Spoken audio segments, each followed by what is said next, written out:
Bismillahirrahmanirrahim. Assalamu alaikum students. My name is Imran Ahmed and I'm your computer science teacher. Students, आज हम शुरू करेंगे अपनी book का यूनिट नंबर 2. लास्ट लेक्चर में हमने यूनिट नंबर 1 को जो है वो ख़त्म किया था. आज यूनिट नंबर 2 को हम स्टार्ट करेंगे जो बाइनरी सिस्टम से रिलेटेड है.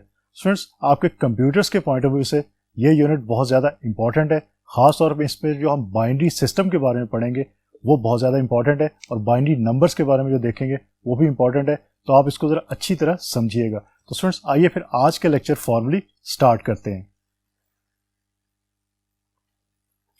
तो स्टूडेंट्स, जिस तरह मैंने आपको ये बताया कि ये हमारा यूनिट नंबर 2 है जिसका नाम है बाइनरी सिस्टम्स.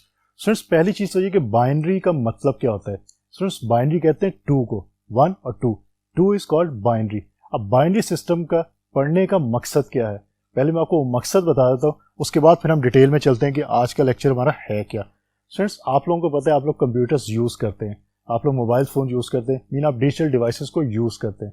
स्टूडेंट्स, जो भी डिजिटल डिवाइस है, एग्जांपल तो हम कंप्यूटर की एग्जांपल लेते हैं, जो हमारे कंप्यूटर्स हैं उसके अंदर जो भी डाटा प्रोसेस होता है या डाटा सेव होता है वो बाइनरी फॉर्म के अंदर सेव होता है. स्टूडेंट्स, फॉर एग्जाम्पल आपने अपना नाम अगर कंप्यूटर के अंदर सेव करवाना है तो आपका नाम जो है कंप्यूटर के अंदर किसी बाइनरी फॉर्म के अंदर सेव होगा, मीन बाइनरी नंबर्स के अंदर होगा. वो 0 और 1 का कम्बिनेशन होगा, उससे ज़्यादा कोई नंबर वो हो नहीं सकते. फॉर एग्जांपल आपने अगर आई जो है वो आपने करवाना है, इनपुट करवाना है कंप्यूटर के अंदर, तो आई जो है वो कन्वर्ट होगा किसी बाइनरी फॉर्म के अंदर और फिर आपका कंप्यूटर उसको प्रोसेस कर सकता है, अदरवाइज वो प्रोसेस नहीं हो सकता.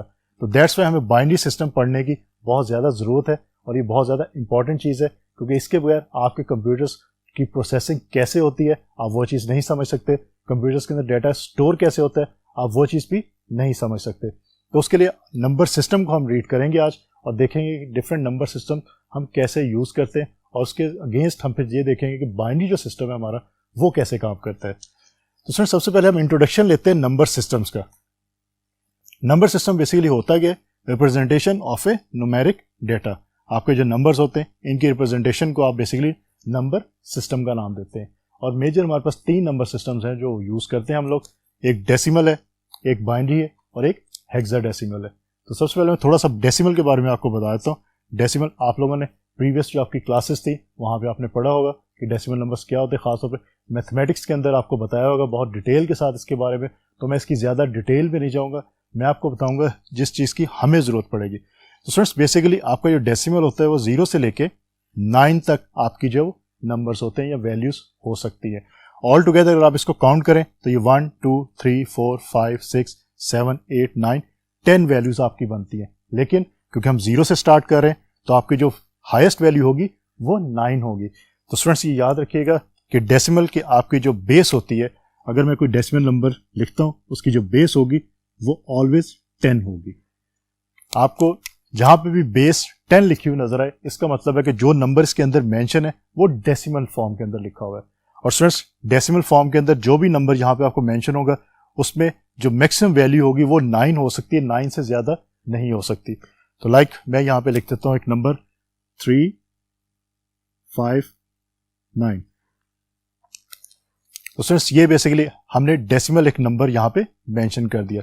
इसी तरह अगर मैं एक और नंबर लिखता हूँ यहाँ पे, फॉर एग्जाम्पल मैं कहता हूँ जी के 500, ये भी डेसिमल नंबर है आपका. स्टूडेंट्स, इसके अलावा आप एक नंबर और लिख सकते हैं. आप कह सकते हैं जी 9999, ये भी आपका डेसिमल नंबर हो सकता है.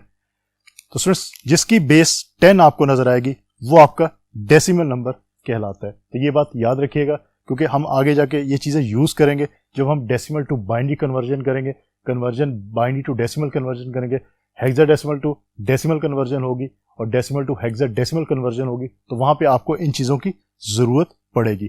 तो ये याद रखिएगा कि जिस नंबर की बेस आपको 10 नजर आए वो नंबर आपका क्या कहलाएगा, वो डेसिमल नंबर होगा. तो ये अच्छी तरह आपने याद रखना है और ये भी याद रखना है कि 0 से लेके 9 तक आपकी वैल्यूज जो है वो डेसिमल नंबर के अंदर हो सकती हैं. अब देखते हैं डेसिमल के बाद कि हमारे पास जो बाइनरी नंबर्स हैं वो कौन से होते हैं, उनको हम कैसे यूज करते हैं. So let's see.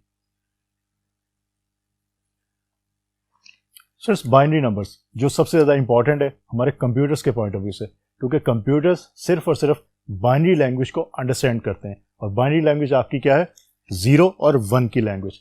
कि सिर्फ और सिर्फ दो वैल्यूज, या तो वो 0 हो सकती है या 1 हो सकती है। इसको अंडरस्टैंड करता है आपका कंप्यूटर, क्योंकि ये ऑन ऑफ कंडीशन होती है, क्योंकि आपका कंप्यूटर डिजिटल है और डिजिटल मीन इलेक्ट्रिसिटी चलती है, इलेक्ट्रॉन्स चलते हैं, तो वो ऑन कंडीशन हो सकती है या ऑफ होती है। तो आपकी 0 ऑफ कंडीशन है और 1 ऑन कंडीशन है। यही कंडीशंस आपकी कंप्यूटर के अंदर डाटा सेव करने के लिए यूज होती है और डाटा को प्रोसेस करने के लिए भी यूज होती है।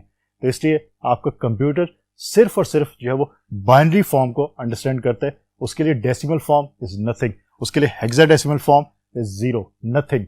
उसके लिए सिर्फ और सिर्फ क्या है, आपके बाइनरी फॉर्म होती है और वो 0 और 1 की फॉर्म को ही अंडरस्टैंड करता है। ये बात याद रखिएगा हमेशा, जब भी आप कोई चीज भी इनपुट करते हैं कंप्यूटर को, उसको कन्वर्ट करता है बाइनरी के अंदर। कैसे कन्वर्ट करता है, इन फ्यूचर हम उसके बारे में बात करेंगे कि वो कन्वर्जन होती कैसे बेसिकली। तो स्टूडेंट्स, जो आपका बाइनरी फॉर्म है, इसके अंदर जो बेस होगी आपकी वो 2 होगी बेस। स्टूडेंट्स, आप गौर कीजिएगा, अभी हमने जो डेसिमल में देखा था कि हमारे पास ऑल टुगेदर जो मैक्सिमम वैल्यू थी वो 9 थी। उसके बाद बेस हमने देखी 10, मीन 9 से एक ज्यादा। यहां पे हमारे पास मैक्सिमम वैल्यू जो है वो 1 हो सकती है और बेस क्या है 2, मीन 1 से एक ज्यादा। तो ये बात याद रखिएगा कि आपकी जो वैल्यूज है, बेस जो भी आपकी होगी, वैल्यूज उससे एक लेस होंगी, एक कम ही होगी।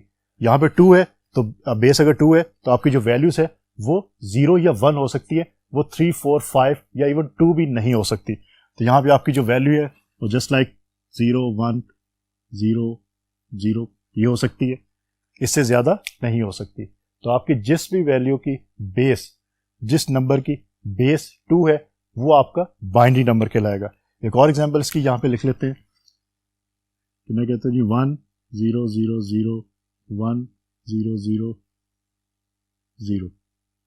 तो ये भी आपकी जो एग्जांपल है ये बाइनरी नंबर की एग्जांपल है, क्योंकि इसके अंदर हम तमाम जो है 0 और 1 की फॉर्म के अंदर ही वैल्यूज हमने मेंशन की है। स्टूडेंट्स, आपके कंप्यूटर के अंदर फॉर एग्जांपल मैं कहता हूं कि आपने अगर ए वैल्यू आपने स्टोर करवानी है अपने कंप्यूटर के अंदर। अब स्टोर करवाने के लिए a value, a is nothing basically for computers के पास इसके अगेंस्ट कोई ना कोई बाइनरी कोड, बाइनरी वैल्यू मौजूद होगी, वो उसको सेव करेगा। मैं कहता हूं जी इसकी जो वैल्यू है, फॉर एग्जांपल अज्यूम कर लेते हैं कि 0, 1, 0, 0, 0, 0, 1, 0।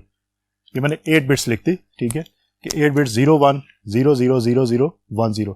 तो ये जो वैल्यू है आपका कंप्यूटर इसको सेव करेगा। वो ए को कुछ नहीं समझता, वो ए को नहीं समझता। वो इसको सेव करने के बाद जब आपको ए की वैल्यू दोबारा चाहिए होगी, डिस्प्ले आपने करवानी होगी, तो उसको दोबारा से कन्वर्ट कर देगा इसके अंदर। अदरवाइज कंप्यूटर के अंदर जो है वो ये चीज जो अंडरस्टैंडेबल है। तो ये चीज याद रखिएगा, आप कंप्यूटर के अंदर जो चीज भी स्टोर करवाते हैं वो बाइनरी फॉर्म के अंदर स्टोर होगी, चाहे वो आपका स्पेशल कोई कैरेक्टर हो, चाहे आपका सिंपल कोई कैरेक्टर हो या कोई और वैल्यू हो, लेकिन वो कन्वर्ट होगी बाइनरी फॉर्म के अंदर ही। और बाइनरी फॉर्म आपकी 0, 1 की फॉर्म होती है, इसके अलावा कोई और फॉर्म नहीं हो सकती। ये याद रखिएगा अच्छी तरह। स्टूडेंट्स, उसके बाद बात करते हैं थर्ड वन की, हमारे पास जो हेक्साडेसिमल फॉर्म। स्टूडेंट्स, इसमें देखिए हेक्साडेसिमल, इसका मतलब इसके अंदर डेसिमल वैल्यूज तो शामिल होंगी, कुछ एक्स्ट्रा वैल्यूज भी इसके अंदर शामिल हो रही हैं। तो डेसिमल वैल्यूज 0 से लेकर 9 तक है। उसके बाद स्टूडेंट्स हमने लिखा है ए, बी, सी, डी, ई और एफ। अब यहाँ पे ये क्वेश्चन राइज होता है कि हमने अल्फाबेट्स को यहाँ पे किस तरह ऐड किया। हम तो नंबर सिस्टम की बात कर रहे थे और हम कह रहे थे कि नंबर्स होते हैं इसके अंदर, तो ये तो अल्फाबेट्स है, ये नंबर्स तो नहीं है। तो ये बात याद रखिएगा, हेक्साडेसिमल के अंदर याद रखना, आपने हमेशा याद रखना है, इस बात को पल्ले बांध लीजिए कि हेक्साडेसिमल के अंदर जो ए होता है आपका वो रिप्रेजेंट करता है 10 को, आपका जो बी है वो रिप्रेजेंट करता है 11 को, आपका जो सी है वो रिप्रेजेंट करता है 12 को, आपका जो डी है वो रिप्रेजेंट करता है 13 को, ई रिप्रेजेंट करता है 14 को, और आपका जो एफ है वो रिप्रेजेंट करता है 15 को। तो ये बात याद रखिएगा, हेक्साडेसिमल के अंदर आपके ए, बी, सी, डी और ई और एफ से मुराद है 10, 11, 12, 13, 14 और 15। मैं एग्जांपल में भी आपको बताऊंगा कि हम इसको क्यों ए, बी, सी, डी, ई और एफ लिखते हैं, हम 10, 11, 12, 13, 14 और 15 क्यों नहीं लिख देते। तो अब पहली चीज तो ये देखिएगा कि इसकी बेस क्या होती है। जिस तरह हमने बाकियों में देखा, इसकी बेस आपकी स्टूडेंट्स होती है 16, क्योंकि ऑल टुगेदर ये आपकी 16 वैल्यूज हैं। 10 वैल्यूज 11, 12, 13, 14, 15 और 16। तो ये 16 बेस वैल्यू जिसकी भी होगी वो आपका हेक्साडेसिमल वैल्यू कहलाएगी। अब मैं यहां पे एक एग्जांपल लिखता हूं। मैं कहता हूं जी 3C1F। अब स्टूडेंट्स यहां से आप अंडरस्टैंड ये कर सकते हैं, 3 वैल्यू आपकी ये मौजूद है, ओके। सी का मतलब है कि 12 आपने यहां पे मेंशन किया हुआ है, 1 का मतलब 1 ही है, F का मतलब है कि आपने 15 यहां पे मेंशन किया हुआ है। अब मैं इसको इस फॉर्म में, नंबर फॉर्म में लिखता हूं, तो लेट्स सी कि क्या बनेगा इसका। 3 सी के इक्विवेलेंट मेरे पास 12 है, मैं यहां 12 लिख देता हूं। 1 आपका एज इट इज, F के इक्विवेलेंट मेरे पास 15 है, बेस 16। अब स्टूडेंट देखिए, ये और ये दोनों वैल्यूज आपको सेम दिखाई दे रही हैं कि नहीं? नहीं दिखाई देंगे। क्यों? यहां पे आप जब ये वैल्यू आपको लिखी हुई नजर आएगी तो आप इसको क्या पढ़ोगे? 3, 1, 2, 1, 1, 5। आपको ये कैसे पता चलेगा कि ये 12 है और ये 15 है? मीन हमने इसको 12 पढ़ना है और इसको 15 पढ़ना है। ये हम कैसे अंडरस्टैंड करेंगे? वो अंडरस्टैंड करने के लिए हम जो वो A, B, C, D, E और F के जो अल्फाबेट है उनको यूज करते हैं। लेकिन आपके जो कंप्यूटर्स, आपकी मशीन्स है, वो नंबर्स को ही फिर यूज करती है। लेकिन इसके लिए हम C और F को यहाँ पे मेंशन करेंगे। C लिखा होगा तो आपको स्ट्रेट फॉरवर्ड आइडिया हो जाएगा कि 3 के बाद जो वैल्यू है वो 12 वैल्यू है।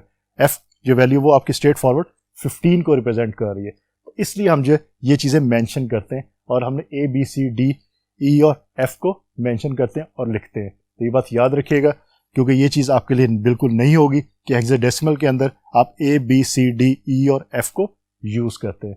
और स्टूडेंट्स अगर आपको ये याद करने का तरीका याद मुश्किल से हो रहा है तो सिंपल 0 से 9 तक लिखें। 9 के बाद आपको पता है 10 होता है, फिर 11, 12, 13, 14, 15, 16 तक।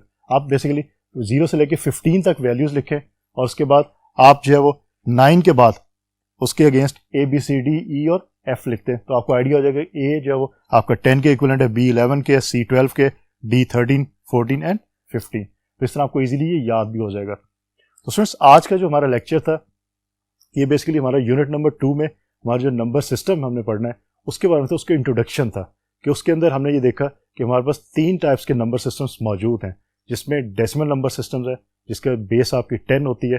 उसके बाद हमने ये देखा कि हमारे पास जो है वो binary number system, very very important one, क्योंकि आपके कंप्यूटर्स बाइनरी नंबर सिस्टम को यूज करते हैं। उसके अंदर 0 और 1 की जो फॉर्म है उसको हम यूज करते हैं। और नंबर 3 के ऊपर हमने हेक्साडेसिमल की बात की, जिसमें हमने एक नई बात की कि 0 से 9 तक वैल्यूज के बाद हम अल्फाबेट्स को यूज करते हैं, A से लेके F तक, जो क्या रिप्रेजेंट करते हैं 10, 11, 12, 13 और 15 को। और क्यों करते हैं हम A, B, C, D और E और F को, वो भी मैंने आपको बता दिया, तो इसको अच्छी तरह याद रखिएगा। स्टूडेंट्स नेक्स्ट लेक्चर के अंदर हम इन्हीं की कन्वर्जन देखेंगे, mean decimal to binary conversion, binary to decimal conversion, decimal to hexadecimal conversion, hexadecimal to decimal conversion, binary to hexadecimal conversion और आपके हेक्साडेसिमल टू बाइनरी कन्वर्जन के बारे में बात करेंगे और फिर देखेंगे कि उसमें हम रिजल्ट्स कैसे हासिल कर सकते हैं। तो स्टूडेंट्स होपफुली आज का लेक्चर आपको अच्छी तरह समझ आ गया होगा। इंशाल्लाह अगली दफ़ा नए लेक्चर के साथ दोबारा मुलाकात होगी। तब तक के लिए अल्लाह हाफिज़।